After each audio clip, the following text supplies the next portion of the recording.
Welcome back, everybody, to the Con Expo Con Egg podcast. I am your host, as always, Taylor White. And first off, I want to thank everybody. We released our podcast, our first episode with Scott Pushy Six last week, and I appreciate all the positive feedback on that and all our platforms that everyone listens and to them on. We've had a lot of 5-star reviews, and I really appreciate it. It's been nothing but positive feedback, so thank you for that. But today, we have a guest that I've been working on for a couple weeks now. You may know him from his show, Salvage Kings on History Channel, or seen his incredible team and machinery demolishing projects such as bridges, buildings, or anything really that can be torn down. Ryan Priestly. Ryan, I am happy to have you on. Thank you very much for having me, Taylor. Yeah, no problem, man. First of all, I guess kind of give people a bit of a background on how we got connected was my first podcast I did with Scott, and he mentioned that you guys were both on a panel at Con Expo 2020 together. And he's like, I reached out to him like, hey man, like I got to get Ryan on the podcast. He's like, let me talk to him and let me see what I can do. So that was kind of how we got connected there. Yeah. Well, Scott's a great guy, and he's obviously great for the industry. It's trying to just get more people aware of what's going on actually in the field, which is really Scott's sort of base in the hole. He likes to bring it down to ground level, so everyone can see what's going on out there. It's refreshing. Yeah, 100%. No, I could not agree more with that. I guess to give people a bit of a background, I figure the best way to kind of I'm sure lots of people know who you are, but for those that don't, like, what do you do, and how would you describe what your business does? Well, my name is Ryan Priestly. I'm the president of Priestly Demolition, and we do work across Canada now, and we do work in the U.S., and we basically remove anything. So we have a lot of big projects that are, taking down big facilities, steel mills, paper mills, car plants. We do a lot of civil work, bridges, dams. We do concrete recycling, crushing. We do asbestos abatement, environmental, mold, all that. And on top of all that, we do a lot of labor work. So we do a lot of interior work inside of buildings, and the biggest piece of equipment might be a wheelbarrow or a bobcat, skid steer. So, we have a quite vast project that we do day in and day out around here. And it's just been trying to cater to our customer base over the course of time. And it's a little different in certain areas. So a year ago, we purchased a small company in Alberta, Calgary, and then we do a little bit of work seemingly all the time out the East Coast. And we took a project in the U.S. a few years ago, and we've been trying to build up down there as well. So it's there's a lot of moving parts on a daily basis here. We're just trying to keep it between the ditches. Yeah, well, that's super impressive. I mean, yeah, like even here in Ottawa, I think you guys did like a massive bridge demolition. And one of my buddies works, he's a foreman with Acon, and you guys were there doing it. And it was like overnight, you guys took down an entire bridge in like the span of like 12 hours. And there was actually somebody live streamed it too. And it was just incredible. The kind of, like you said, the scope of work that you kind of cover is like both big and small, but you seem to be able to do it with precision and accuracy and quality. Yeah, we started doing bridges about 20 years ago. And I remember we did the first one on a weekend where my actual sister was getting married. So I worked on the Friday, but I didn't work on the Saturday for obvious reason. But and ever since then, it's just been progressively honing the skill set of the guys, and now it's almost like just a matter of just you hold them back until you say, "Okay, guys, let's go." And it's almost every weekend in the summertime we do a bridge removal on a 400 series highway somewhere somehow, and then you get some work over some water, and you get some work over some areas like last year we did the work at the Gardner Expressway, so that was a little different, a little interesting and different again. Not a 400 series highway, but you got to watch, like, even there it's like more pedestrian traffic than even car traffic. But yeah, it's just, you never know what's going to come up next, and there's just always a demand for people getting things removed. Well, there's value in getting good people to do good work, right? And Yeah. I learned that even at our size, which is super, super smaller compared to you and your scale, but getting people in to do it. Sometimes we might be looking at a project and seeing where we can save a little bit here or there. But then, to do like a concrete curb, like, wow, we could do that, and then you do it and then you screw it up and you go, what, we should have just got somebody that actually just does concrete and is professional in it to just do it. Right. Yeah. Yeah. So when you you were saying like we started doing bridges 20 years ago. I feel like maybe a bit of a backstory, like that's interesting. So you've been doing it for a while. Are you a first gen, second gen, third gen like myself, or? Yeah, my father started the business. He started his first business in 1971 called Vic Priestly Contracting, and then he formed Priestly Demolition in 1993. And I graduated my college days about 25 years ago, 26 years ago, maybe. So it's, ever since then, I've been involved with the business, and I took it over, I guess, sort of full time, probably about 15 years ago. I guess my father's definitely still around, and he's definitely still willing to get involved, but on a day-to-day basis, he doesn't really get involved. So he still has an office here. We see him most days, and he's obviously he's always busy buying and selling, sometimes properties, sometimes, antique, sometimes antique farm tractors, and then he just called me about 10 minutes ago. He's like, I'm coming to pick up the bulldozer from your house, and I'm taking it up to the auction house in Aurelia tomorrow morning. That's his big job tomorrow. He wants to go get that done, and that's great. That's awesome. That's what it's all about, right? So he can, for me to be able to afford him the ability to get up in the morning and do whatever he pleases is me accomplishing that goal. It's not to try and cause a fight with my father or a disagreement. I mean, that comes naturally sometimes. You can't really prevent that. Don't lie. That happens. I'm in the same boat. It happens. You can try and avoid it or dance around it a little bit, but every now and again, it's almost like that era of the generation. That's just how they exist. That's how they work. And we're in a different generation now, and I think it's even interesting the generation below. If you actually get upset or raise your voice or start flinging your arms all over the place, they almost just shut right down. So it's you got to watch how you handle yourself. But when it comes to my father, I know exactly what I'm getting. I want to talk more about like the Con Expo. You were at the show in 2020, and you were on a panel with Scott Pushy Six as well, correct? That's right. Yeah. Nice. What did you guys chat about on that?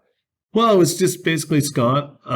He's endorsed by Con Expo to a certain degree, I guess. He does these interviews and stuff like that. So we basically just, we kept it pretty open. So he basically just asked me questions and I answered it, and we were on the stage there and they record it, and it's available to everyone to see. So what I did learn in doing that is obviously it was we were one of the only he's Canadian, I'm Canadian, one of the only Canadian sort of acts, if you will, down there. But they do it on all kinds of things, right? So on us, it was more to do with the reality TV show. He's trying to ask what the TV show was and what the appeal there was, and why did you guys do it, and how do you find it? And basically the TV show that we had was it's good, it's great. I think it's some way for people to see what's actually again happening in the work world, in the demolition work world, and to get it on television, on national television. It's great. And now it's aired all around the world. I just went to the Calgary Stampede this summer, and I met these people who recognized me and said, I watch your TV show. So I was a little bit put back by that. I mean, it does happen out there. That's cool. So you just see it. But, I think it's good for, again, like we're discussing, like the next generations coming up, they can see it. We did 2 seasons with the TV show, but we're not going to be doing a third. Yeah, that's what I was going to ask. So what's going on there? So you decided maybe. Well, it was very, very difficult to find the projects that would suit the needs of the TV show, in the sense that they need a little tighter timeline. Like if you have a project for 6 months, they want to film a whole season in 6 months. Yeah. So you can't do that. And then a lot of the homeowners and stuff, like how many houses can you film and stuff like that. So we were trying to find little odd jobs. And then during the pandemic, it became, tougher again, because then they couldn't even film in certain areas. Because back when the pandemic first started, this area is green, this area is yellow. Yeah. So TV wasn't even open for a bit. So then they had to go up north, and we did some second season, a lot of it up north, because they're able to film up there. So it just got a little bit too funneled for us to really partake in. So they're going to take the show, and they're going to keep doing it. Ted, who was the star of the show who worked for us, has gone on to keep doing the show. Wow. And I think it's a great opportunity for Ted. And I think he really enjoys it. I think the rest of us were doing it as, okay, well, today I got to do some TV show work, I guess. You know what I mean? So it was more for Ted in the end, and it'll be a lot of knickknacks and antiques and stuff like that. And I mean, they are going to, I don't really know what the direction is because I haven't been involved, but I'm assuming they're going to have some demolition involved, but probably not as much as before.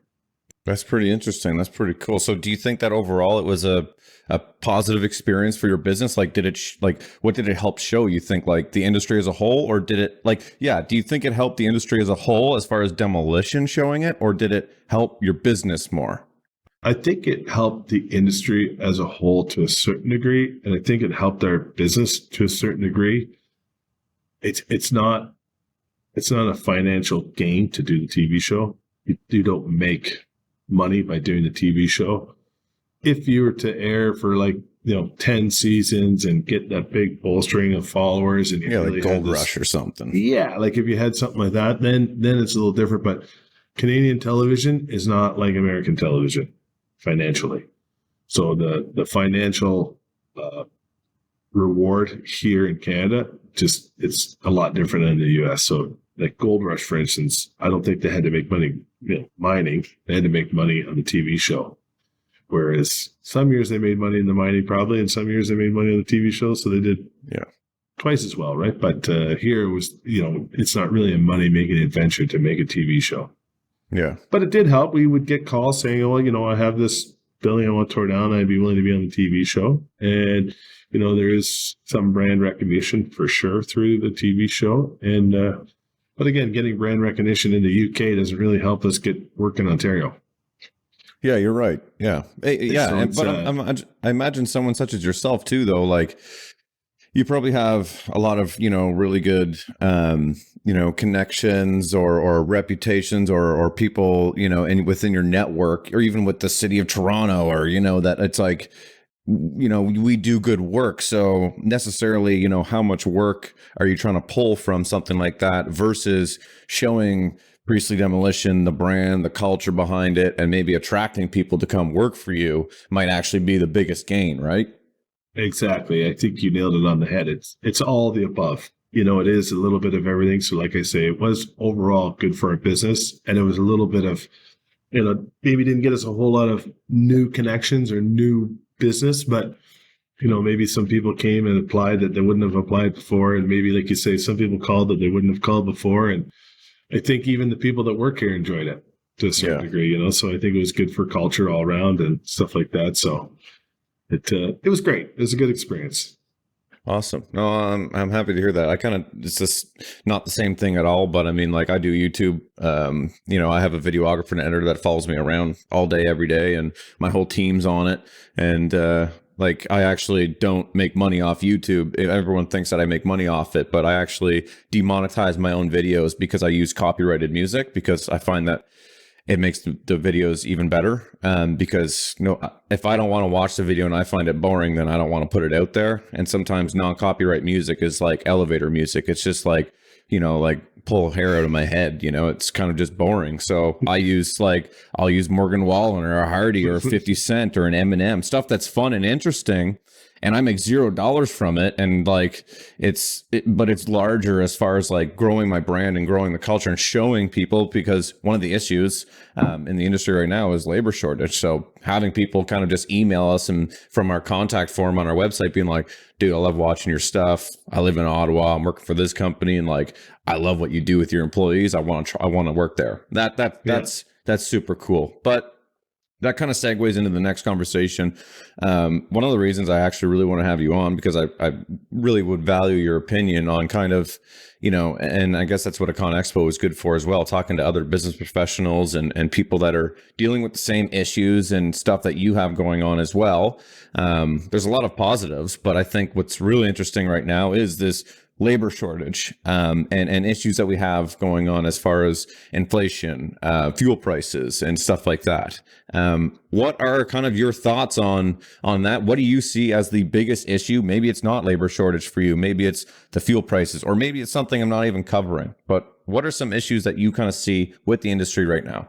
I do think everyone is paying more for everything.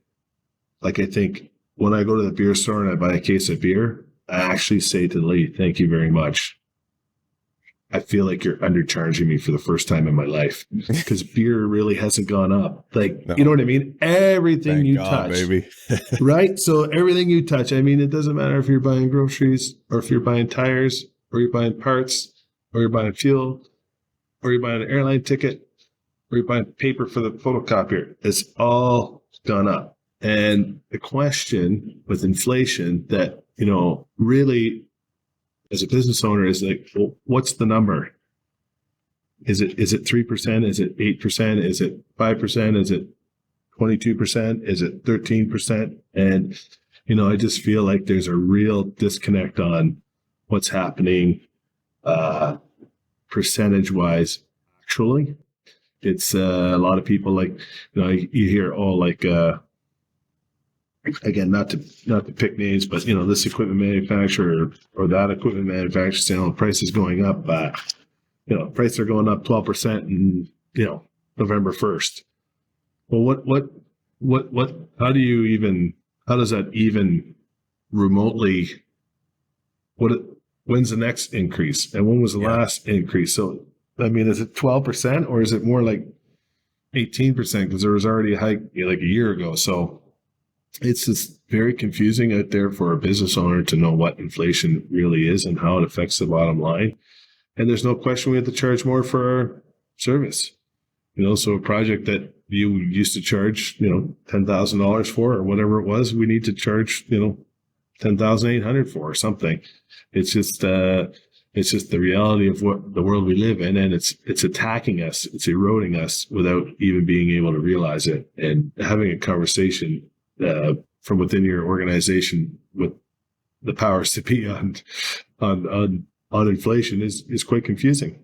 It's really a bigger issue than maybe we're even giving it credit for right now. And the price of fuel, like a year ago, was $1 less for sure.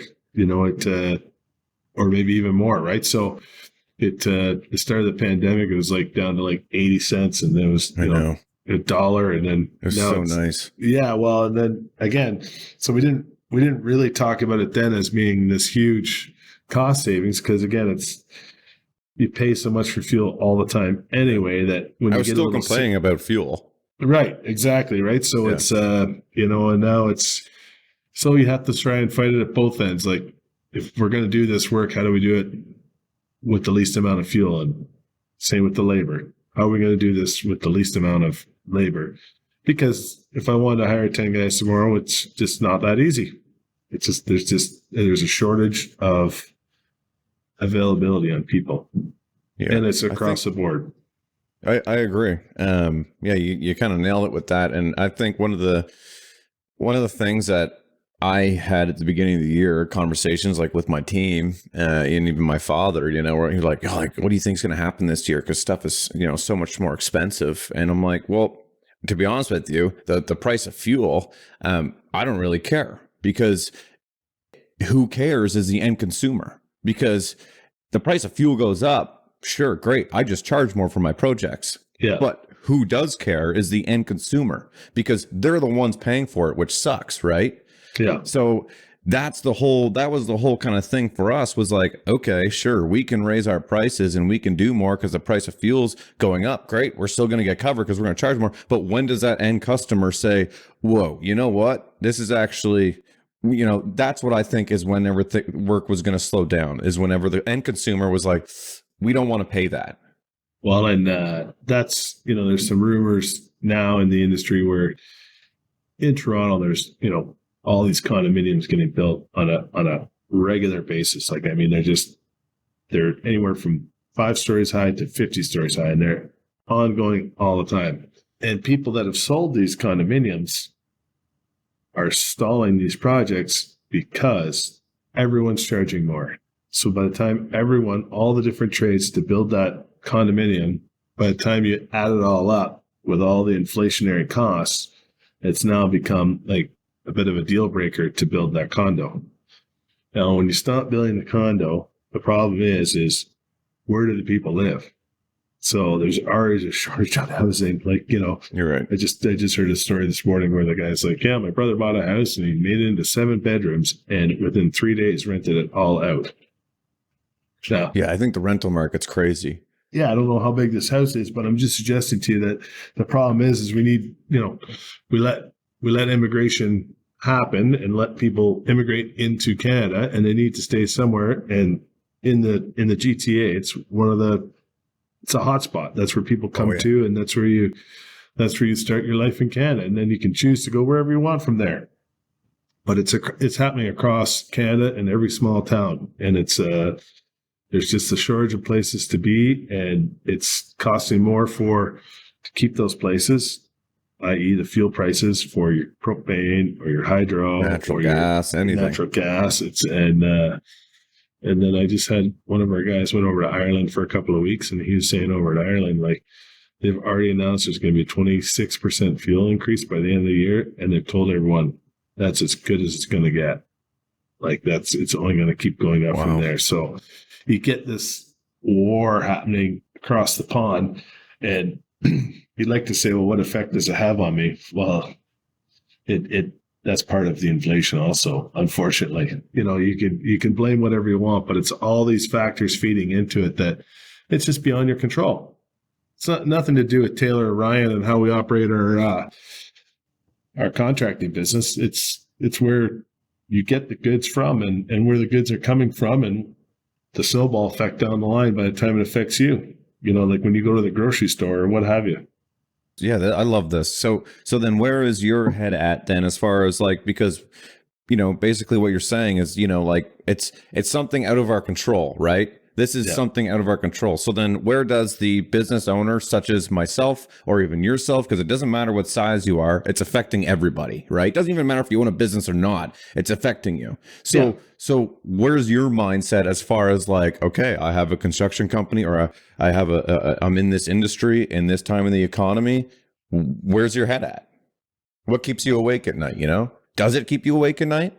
Does some nights for me. It does some nights for me too. And I think that at the end of the day, that one of the simplest way to say it is you got to be able to balance your bank book. So you have to spend less than you get in, right? So if you're earning a paycheck and you're getting in $500, you got to spend $495. You can't spend $505, or else every month you just keep going a little bit in the wrong direction, right? So that's number one. And number two is, I think that there's a real peak to what's happening here, and I don't think it can last forever. I mean, I've been saying it for about the last 12 months. Unfortunately, nothing makes sense. Did the pandemic cause this? Did the war cause this? Who knows? But even if you have unlimited funds, let's just say you won the lottery yesterday and you walk in and you want to buy even a Ferrari, chances are they don't got one anyway. Yeah. Chances are you're waiting. So even when you're like, okay, well, that part is more money than I thought, or that product is more money than I thought, but okay, I'm going to get it anyway. Sorry, sir, we don't have one of those in stock. You're just going to have to stand by, and we can give you an update in about 3 months on what we think the next update. So you can't even get half the stuff now anyway, which is crazy.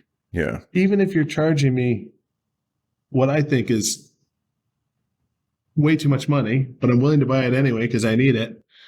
Oh, sorry, we don't have it. So it's just not a lot makes sense right now. And I think there's going to be some kind of correction coming just with real estate and price of fuel and inflation.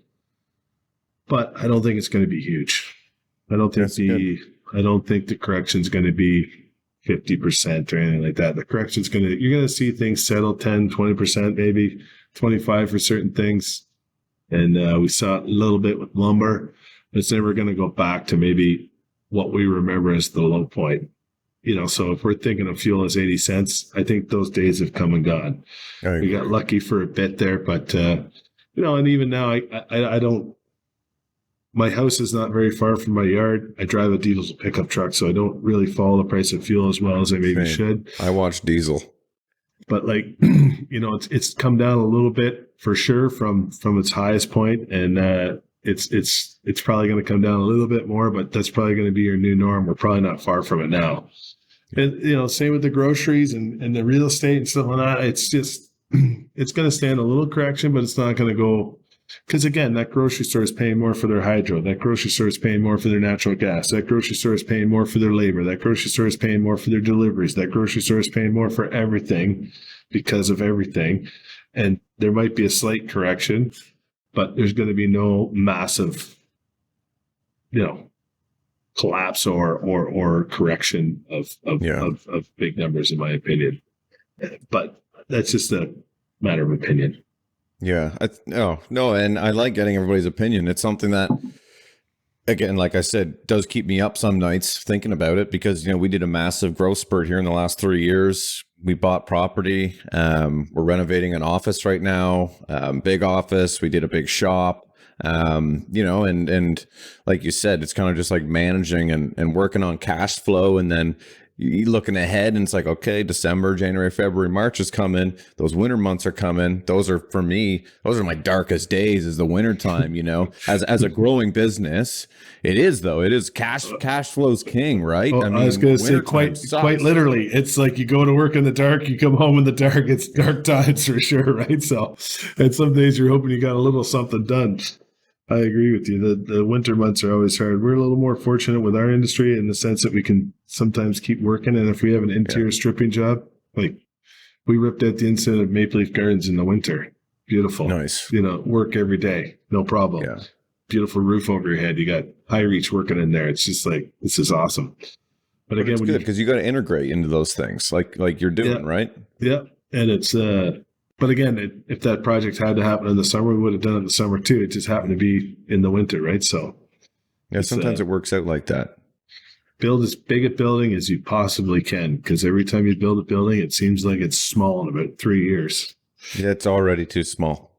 Right. Yesterday, it is. Seriously, I know. And my dad said that as well because, we were kind of planning out, and I'm like, we put three 14 by 14 bay doors in it, and then we already had an existing 12 by 14, and the end wall was built so that you can actually extend onto it in the future because we're like, well, this will be big enough for the next 5-6 years, and it's already too small. It's already not big enough. But as far as the economy and looking stuff, how I always think of it is like, like right now might be uncertainty in the market. But like you said, I kind of agree with you that there's not going to be some massive, crazy crash downturn. But if you're patient, I think that if you look, history repeats itself.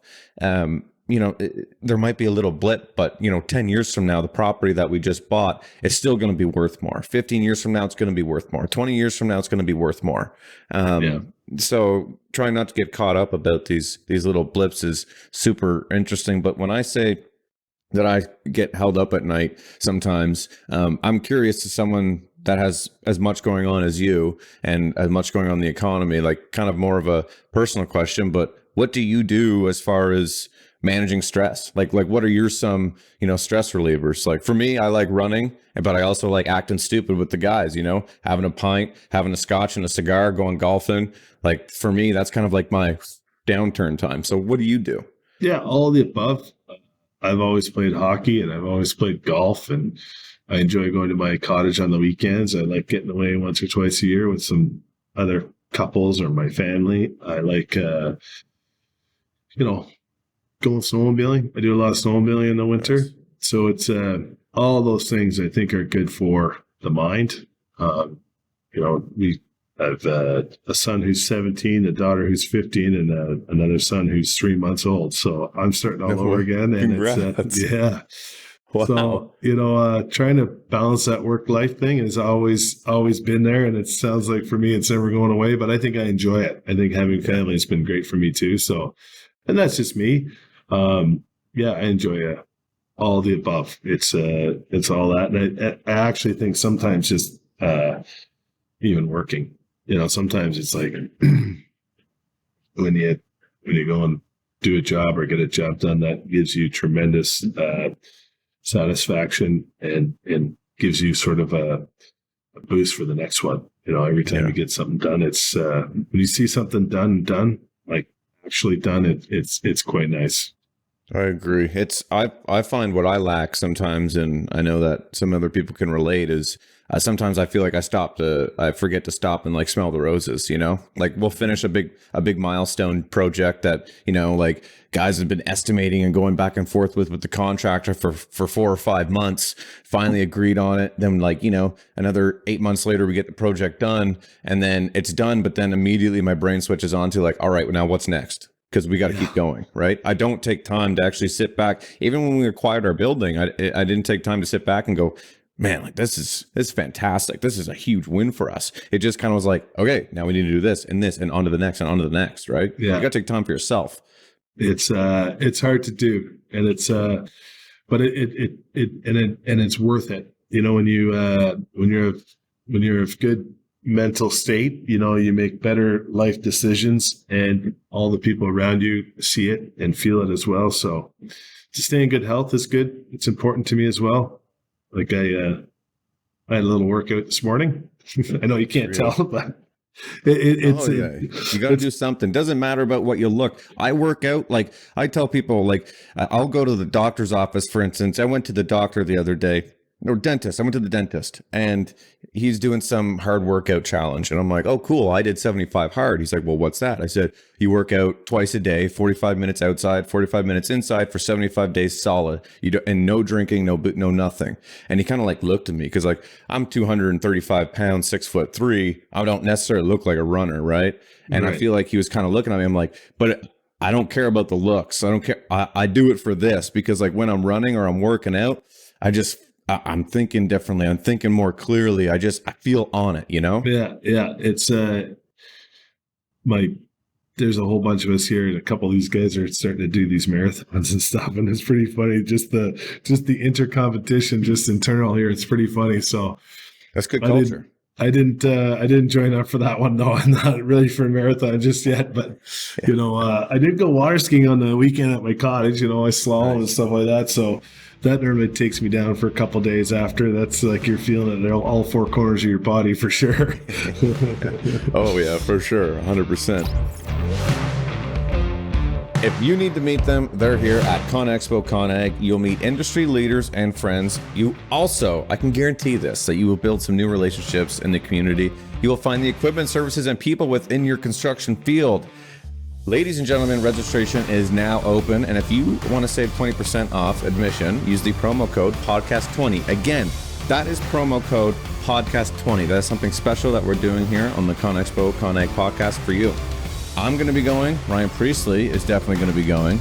Tons of people. Everybody in the construction industry goes to this thing, okay? It's North America's largest construction trade show. It's March 14th to the 18th, 2023, in the beautiful Las Vegas, Nevada. What happens in Vegas stays in Vegas. Check out conexpoconag.com to register for more info.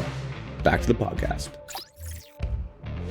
We were kind of talking about like stress and stuff like that. Is there a project that you remember that whenever I mention like project and stress, that kind of like pops out to you and it's like, oh God, that river bridge project that we did 7 years ago. Oh, and everyone in the office kind of like, is there a project like that you could share that was like, oh man?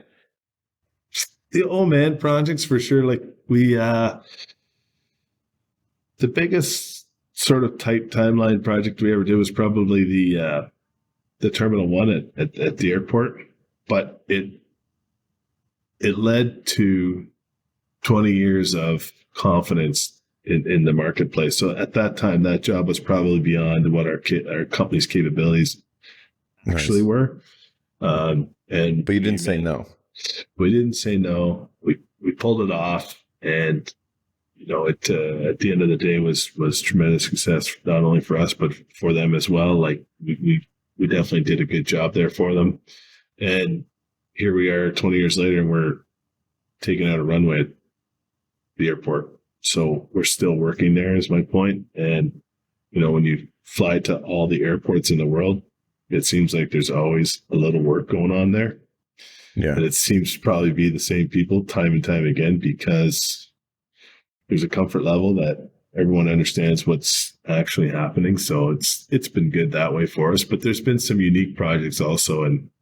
But that building at the airport that we took down, it was a monster. It was just a big building. And, some of the equipment that we had at the time was not big enough, and we bought some bigger equipment, and, we had to do it quickly to get it there on time to make it happen. But we actually fell that building. So we do these controlled drops where we cut these big columns. And I mean, the steel was 3-4 inches thick on the columns. Wow. So, you're cutting holes in these columns and hooking these shackles. It's like, 35-ton shackles. Like you had to have your breakfast in the morning just to pick the shackle up, let alone hook the cable on. Right. So, and we do this job, and we worked every Saturday. We worked 12-hour days. Like we worked like 8 months straight like that. And it just, wow. It really did. It was a big undertaking. And my son, who's 17 now, he was born on November the 1st, which was a Monday. And we did the last one on November the 5th, the last pull. So we had the last 16 columns, and we cut them all, and we had it all hooked up, and then we had a big barbecue, and we invited everyone out, and we pulled the 4 columns out, and the thing didn't fall over. And I was like, oh boy, this is, and then of course, everyone starts, moment. Yeah, it's like, now what, right? Everyone becomes like the sidewalk superintendent. Well, what you should do is, yeah. Well, let me tell you, and all the Love above, those. right? So anyway, we ended up using the big high reach that we bought that summer, and we used it. We pushed it, and it all came down as planned. So it just wasn't one of our engineering marvels, but it wasn't one of our not engineering marvels either. Yeah. So we pulled it off at the end, and it was great. And then it was we cleaned it all up. But that job to be done, that job on time with the amount of equipment we had at that time was pretty remarkable. And it was just the teamwork that happened, and the commitment from everyone, and actually allowed a lot of people from within our organization to grow as well. Nice. Just knowing that we got to keep these machines running, or we got to build the crew. I know this guy has been with us for 2 years, but let's give him a chance. Let's try this. Let's try that. And it would just, it worked out pretty good in the end. So. Yeah, well, building a connection like that too, and following through with it is super important. I think there's a lot of value in what you just said at the very beginning of it that I tend to do quite often is bite off a little more than I could chew maybe, but it ended up working out. Last winter for winter work, there was an opportunity to, do land clearing and get into some land clearing. And I'm like, well, what a great way to spend the winter then in the bush. Perfect. There was 45 acres at our local airport to take down, another airport job, because they're doing development there. And it was way more than we could handle. And I remember just standing at the beginning of the bush at the beginning of the winter, standing there next to my right-hand man. His name's Brad. And I looked at Brad and I'm like, dude, can we do this? And he's like, I don't know, but we gotta. And we hammered it out and we got it done. We may not have made a crap ton of money at the end of it. We may have even just broke even, but I kept guys busy for the winter. We kept the machines moving, and we built a relationship with the people. And now we do majority of all the work on that site. Well, and if you had to do it again this winter, you probably would do it a little different. Exactly. Oh yeah. Right? So oh yeah. there's a learning curve, and 100%. you take on these projects, and then once you've learned it, right? So it's easy to say, but if it was that easy, we'd all be doing it, right? Like, you can't, making money is always hard, and it's always you're taking a chance here every day. As far as I'm concerned, in the contracting world, anything can happen. It could be perfect out there, flash flood, boom. That's a cost that you're never going to estimate. Oh, flash flood, how much? You're not putting that in the estimate. It's just not happening. So, everything's great, and all of a sudden the gravel supplier, gravel doesn't pass. Well, what are you talking about? It passed when we talked a week ago. What's all this stuff. So it just goes on and on and on, right? So just as far as facing challenges on a daily basis, the contracting business is pretty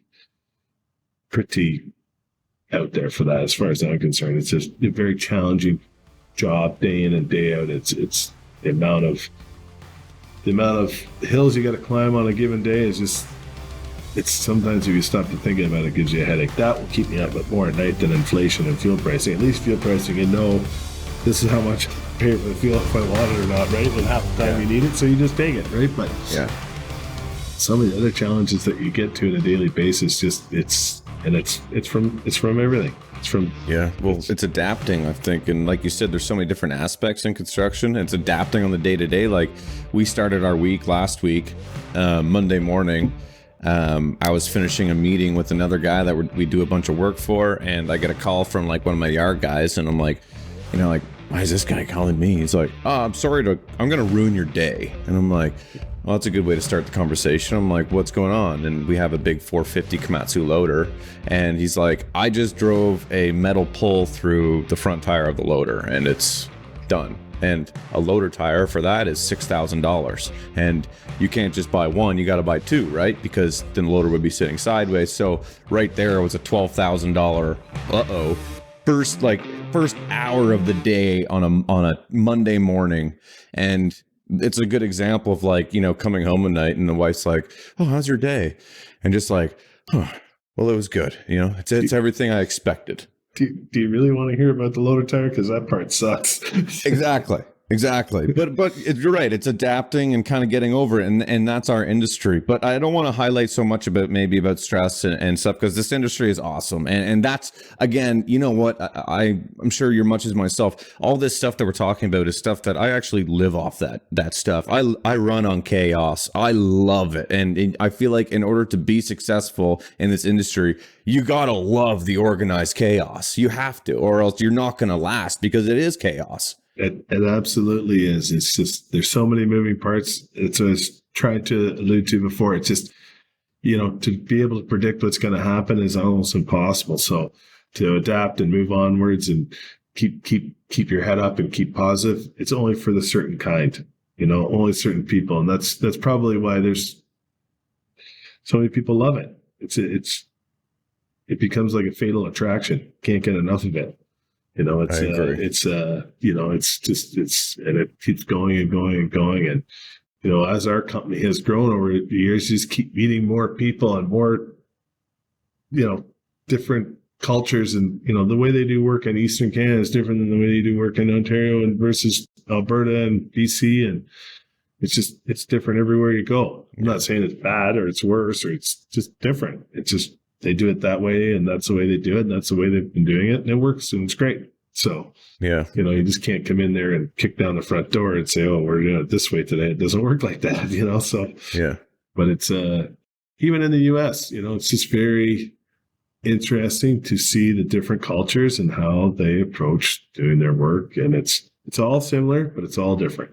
Yeah, I had a podcast with the last one that we actually just released was with a guy named Nick Drew, and he's from the UK, and we were talking about machinery, and it really stood out to me. I'm like, we have like 4 skid steers now, and some loaders, and he's like, oh, like we don't use those here. And I'm like, what do you mean? He goes like, when we're on site, he goes, we use like site dumps, we call them. So like a tracked machine with a little, and it's true, you see them all over Instagram. It's a track machine with it's a little mini track dump truck that they use on site to bring material from one side of the site to the other. He's like, it's super uncommon for you to see people using loaders or skid steers on sites. More so, it's just these site dumps. And I was like, that's really interesting, because here I've never seen a site dump. I've seen rock trucks and stuff on larger sites for mass excavation and stuff, but I've never thought about using a mini track dump truck on a job site to bring material from one side to the other, you know? Yeah. It was interesting. Over there, the wheeled excavators, they call them rubber duckies. Everywhere. But they're ahead of our time, because now, at least in the city of Ottawa, like, we talked like someone like Kavanaugh, like they bought a bunch of wheeled excavators because there's no one has them, and they're so handy. Especially put a rototilt on a wheeled excavator, and they're awesome and they're in that niche where you could drive to the job site, right? Well, and Ottawa is still the size of town where you can sort of get around in one. Exactly. It's you can drive it down the road. So, someone like a Kavanaugh is doing so much work in East End, or whatever you want to call it, West End or whatever. That's like, they could just float around job to job and go over here, load a truck, go over here, clean this up, do a ditch over here. It's spread some topsoil over there, expose utility over here. And the guy's like, it's like a rubber tire backhoe, only you can load a dump truck way quicker. Backhoe is one of those backhoe I refer to as, it's the jack of all trades, master of none. Yeah. Tool, backhoe's super handy, and we have one, and I'll always have a backhoe sitting in the yard. But do you want to grade a parking lot with a backhoe? No. Do you want to do fine grading with a backhoe? No. But they're handy. Yeah, that's right. You can make a trench, you can backfill a trench, you can dig a footing, you can backfill a footing, and it's put a set of forks on it. You can do a little bit of this and a little bit of that. But we grew up in a time when the skid steers weren't as prevalent as they are today. No. And the mini excavators.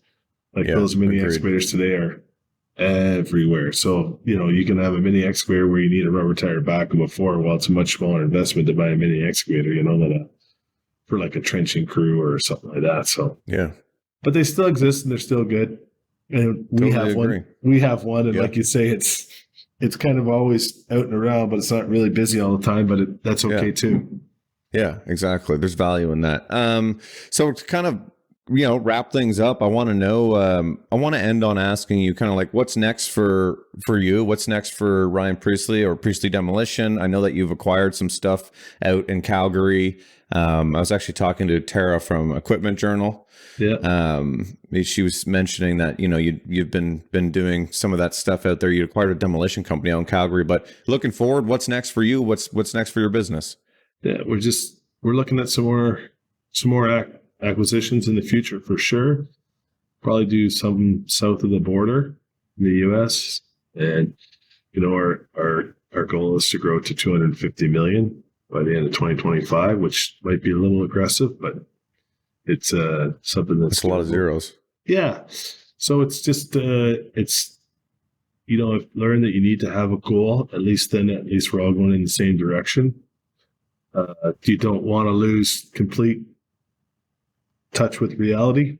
It's great to have a goal and stuff like that, but at the end of the day, if it's not in the cards, it's not in the cards. But so we've done a big investment in our team here in the last sort of 3 years, just trying to make sure we have the right people in the right place and continue to grow that team and continue to grow the business is the goal here.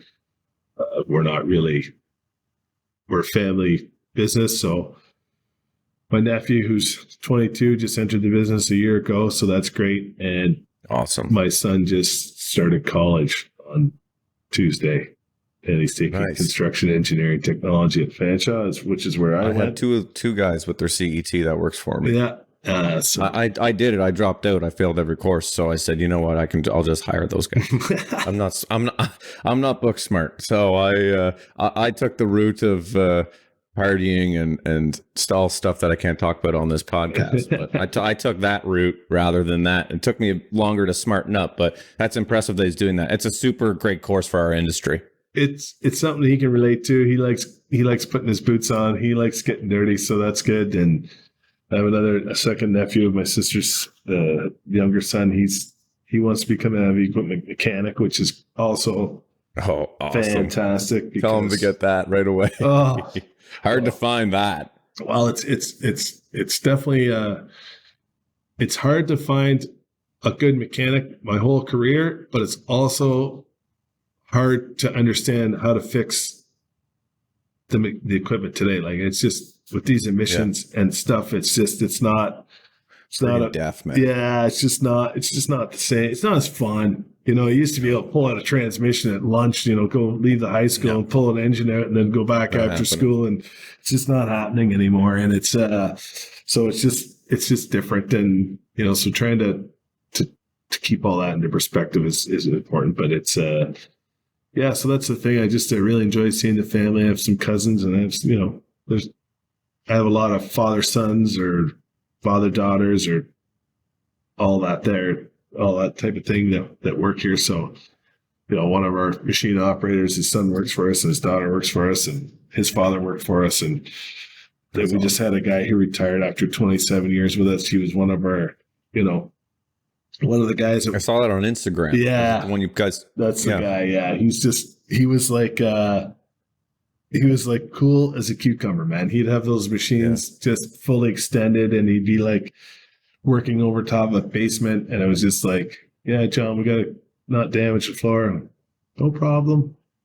We take our time. Don't worry. It's like, yeah, I'm still worried, man. I know there's no one better. Like, you're totally the guy, but like, you know, we gotta, you know, do this a certain way. It's like, don't worry about it. And, you know, his son-in-law works for us. So a guy that married one of his daughters. So it's just nice to see that people are enjoying their time here and that people are making a career out of Priestly, which is super awesome. Well, it's like you said, investing in your employees is super important too, and making sure that you get a good team. Like, you have some pretty ambitious goals, which by no means I'm sure you will hit those goals, but having a really good team is super important too. Yeah. I would not be able to do what I do without my team, and I'm sure that you're the same. Like I said, I hire guys that are smarter than me. I'm good at the vision and where we're going.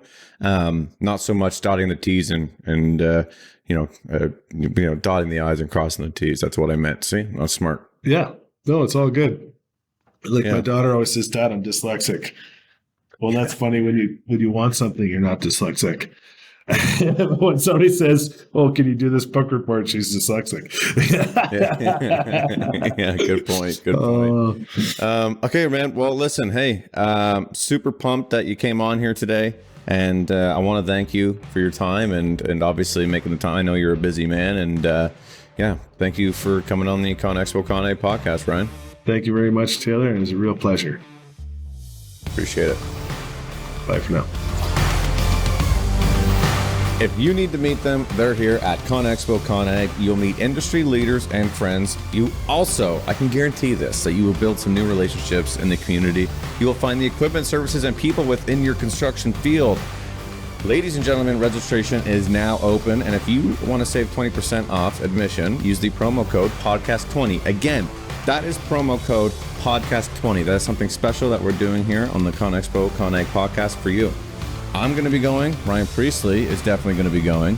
Tons of people. Everybody in the construction industry goes to this thing, okay? It's North America's largest construction trade show. It's March 14th to the 18th, 2023 in the beautiful Las Vegas, Nevada. What happens in Vegas stays in Vegas. Check out conexpoconag.com to register for more info.